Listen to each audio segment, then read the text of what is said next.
కాకాసులు ఇక లేరని ఆకాశానికి చెప్పని ఈ రక్తాక్షర లేఖని ఇప్పుడే పంపని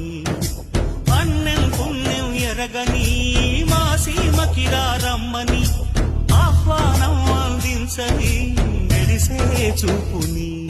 తొలగింది ముప్పు అని నీలి మప్పు మనసారా నవ్వని